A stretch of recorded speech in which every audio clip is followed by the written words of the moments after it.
बिस्मिल्लाहिर्रहमानिर्रहीम। अली अहमद कुर्द की शोला बयानी से कौन वाकिफ नहीं है। लाहौर के एक अदलिया के हवाले से फंक्शन में, जिसमें वकला भी मौजूद थे, उन्होंने जब एक जर्नैल के हवाले से नारे लगवाए या नारे लगे उनके एक बयान के ऊपर, और चीफ जस्टिस ऑफ पाकिस्तान दूसरे उनके एक बयान के ऊपर जज्बात में आ गए। वो क्या मामला है, ये आपको थोड़ी सी चंद गुजारिशात करनी है। वकला क्यों सीख पा हो गए वहां पे, चीफ जस्टिस क्यों सीख पा हो गए वहां पे अली अहमद कुर्द की बातें सुन के।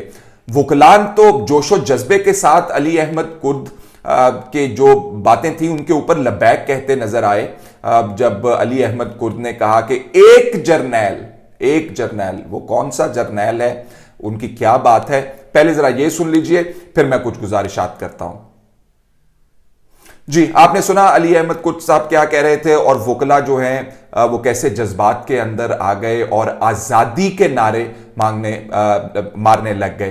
तो इस वक्त तो जनरल परवेज मुशर्रफ या किसी आमिर का दौर नहीं है, तो ये नारे आजादी के क्यों लग रहे हैं, सबसे बड़ी वजह ये अब जानने की जरूरत है। इस वक्त इमरान खान साहब के लिए बड़ी तशवीश की बात है, और मैं कहूंगा कि फौज की कमान जिनके पास है या फौजी मामलात जो डिसाइड करते हैं, उनके लिए भी एक सोच तलब बात है कि इस तरह के नारे मुल्क के अंदर अगर लगे तो वो क्या माने रखते हैं। अली अहमद कुर्द साहब जब कहते हैं कि एक जर्नैल जो है 22 करोड़ आवाम के ऊपर भारी नजर आ रहा है और उसको नीचे आना पड़ेगा या आवाम को ऊपर जाना पड़ेगा, तो उसके बानी क्या लगते हैं।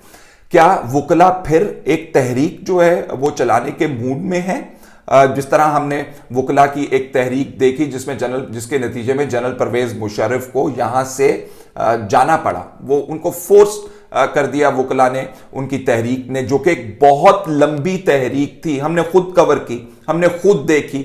सड़कों के ऊपर वकला होते थे, पुलिस जो है वो जो आलाकार बनी होती थी एक ताले आजमा की, उनके साथ भिड़ते थे।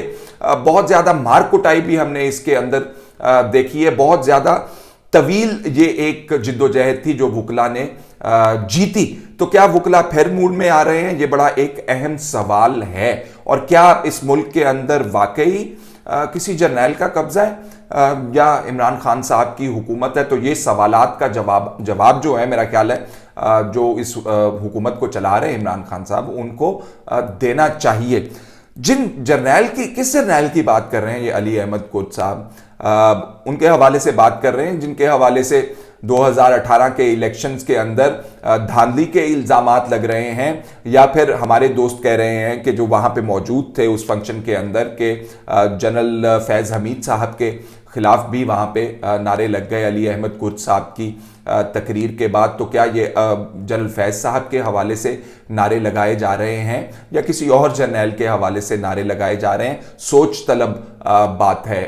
इसका हल जो है वो क्या है, इसका हल जो पाकिस्तान के अंदर उमूमी तौर पर सिविलियन और मिलिट्री मामलात के अंदर एक कशमकश रहती है, उसमें तलाश कीजिए। ये कौन से जर्नैल साहब हैं, आप उन मामलात के अंदर देखिए जिनके हवाले से, एक्सटेंशन के हवाले से हमारे सियासतदान जो हैं वो सरगोशियां करते हुए नजर आते हैं। दे भी देते हैं और बाद में सरगोशियां भी करते रहते हैं कि ये हो गया और वो हो गया। तो ये हमारे सियासतदान जो हैं उनका भी एक इस मामले के अंदर बहुत गहरा ताल्लुक है, जो कि मैं आगे जाके एक्सप्लेन करूंगा। तो जो जर्नैल साहब के हवाले से उन्होंने नारे लगवा दिए, उसकी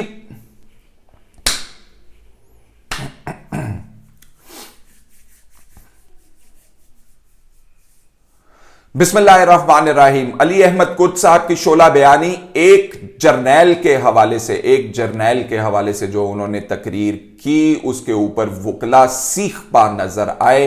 कौन से जर्नैल हैं अली अहमद कुर्द साहब जिनका जिक्र कर रहे हैं? कोई मेरा ख्याल है कि किसी को मुश्किल नहीं होनी चाहिए ये बात जानने के लिए ये कौन से जर्नैल हैं। क्या वही जर्नैल हैं जिनके हवाले से 2018 में इल्जामात लगते रहे कि आपने धांधली करवाई है? क्या वही जर्नैल हैं जिनके हवाले से हमारे सियासतदान जो हैं सरगोशियां करते हुए नजर आते हैं, इसके बावजूद के पहले एक्सटेंशंस देते हैं और बाद में बात करते हैं कि जी ये हो गया और वो हो गया, नाम भी लेते हैं जर्नैलों के और फिर उन्हीं के साथ मिलके आप काम भी करने की कोशिश कर रहे होते हैं कि ये कर लें या वो कर लें, नतीजा अच्छा निकलेगा। ये वो जर्नैल की बात कर रहे हैं। वकला क्यों सीख पा हो रहे हैं? हम हमारे यहां तो अभी जनरल परवेज मुशर्रफ का दौर तो नहीं है, मार्शल लॉ तो नहीं लगा हुआ, इमरान खान साहब की हुकूमत है।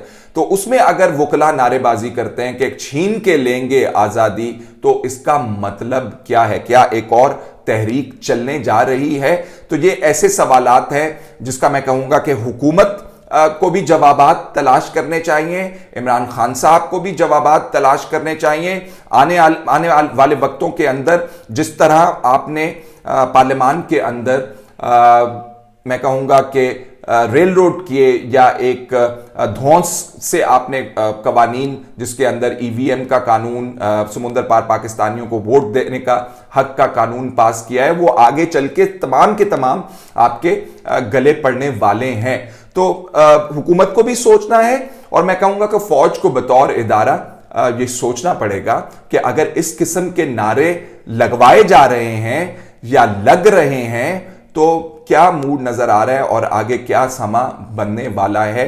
ये एक बहुत गौर तलब बात है।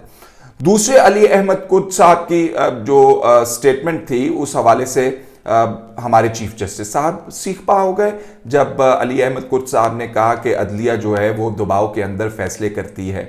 और उसके बाद चीफ जस्टिस साहब आए और जो जज्बात उनके चेहरे के ऊपर या जो उनकी बॉडी लैंग्वेज थी, बहुत ज़्यादा गुस्से में नज़र आ रहे थे वो, कि उनके इदारे के ऊपर ये इल्ज़ाम लगाया गया कि वो अंडर प्रेशर काम करते हैं या वो इदारा आज़ाद नहीं है। तो चीफ जस्टिस साहब ने कहा कि मेरा इदारा तमाम जज सुप्रीम कोर्ट के और साथ साथ उन्होंने इस्लामाबाद हाई कोर्ट का जिक्र किया, किसी प्रेशर के बाद बगैर ये लोग काम करते हैं और हमारे पर इस किस्म के इल्ज़ामात जो हैं वो बिल्कुल आप मत लगाएं। ये उन्होंने अली अहमद कुर्द को कहा।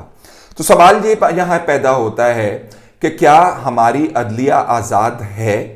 और अगर हमारी अदलिया आज़ाद है तो वो आज़ादी जो है क्या किसी की डिक्टेशन तक महदूद है या कानून की ताबेदारी तक मामला है? और अदलिया आज़ादी जो है वो कानून की ताबेदारी होगी तो अदलिया की आज़ादी होगी, क्या ये मामला है?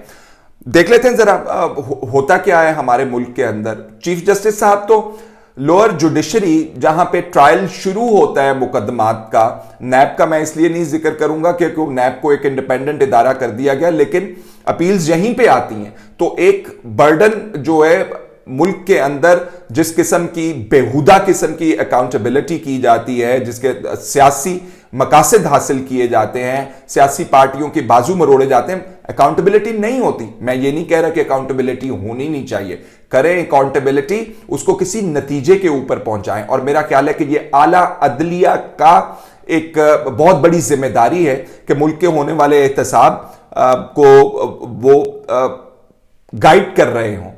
नैब जैसे इदारा जो अनफेटेड पावर्स एक्सरसाइज कर रहा होता है, उसका पता हो नैब को कि आगे अगर हम अपील दायर करेंगे तो हमारे साथ क्या होगा अगर हम इन्वेस्टिगेशन सही नहीं करेंगे और सियासी बुनियादों के ऊपर लोगों को मुकदमात के अंदर बिठाएंगे। तो आपकी आज़ादी मुल्क के अंदर होने वाले एहतसाब से भी जुड़ी है। आपकी आज़ादी, आला अदलिया की आज़ादी सिर्फ आला अदलिया की आज़ादी नहीं है, वो तमाम कोर्ट्स जो लोगों को इंसाफ देने की बजाय धक्के देते हैं साला साल।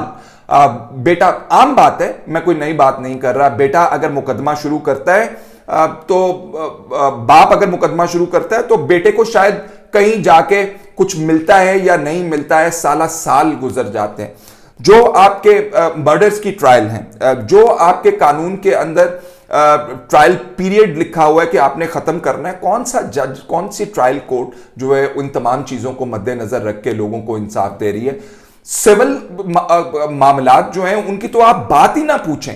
इस मुल्क के अंदर किसी के प्लॉट के ऊपर, किसी की जमीन के ऊपर, किसी के घर के ऊपर कब्जा हो जाए तो उसको जान छुड़वानी पड़ती है पैसे देके। और ये हालात हैं हमारी अदलिया के, आप उनको ओन नहीं कर रहे। आप नीचे जो साइलीन धक्के खाते फिरते हैं उनको ओन नहीं कर रहे। ये भी अदलिया का हिस्सा है। और अगर हम ये कहें कि आला अदलिया आजाद है, बड़ी जबरदस्त है, हालांकि उनके भी हजारों के अंदर केसेस जो हैं वो निपटाने वाले पड़े होते हैं, तो मेरा ख्याल है कि बात नहीं बनती आज़ादी की, अदलिया की। आपके ऊपर उंगलियां उठेंगी, लोग बात करेंगे आला अदलिया के हवाले से भी, अदलिया बतौर एक पूरा निजाम के हवाले से भी, जब लोअर कोर्ट्स डिलीवर नहीं कर रहे होंगे। आप कहते हैं कि डिक्टेशन नहीं होती, दबाव नहीं होता। क्या किया जस्टिस काजी फायज ईसा साहब के रेफरेंस जब भिजवाया गया आपने?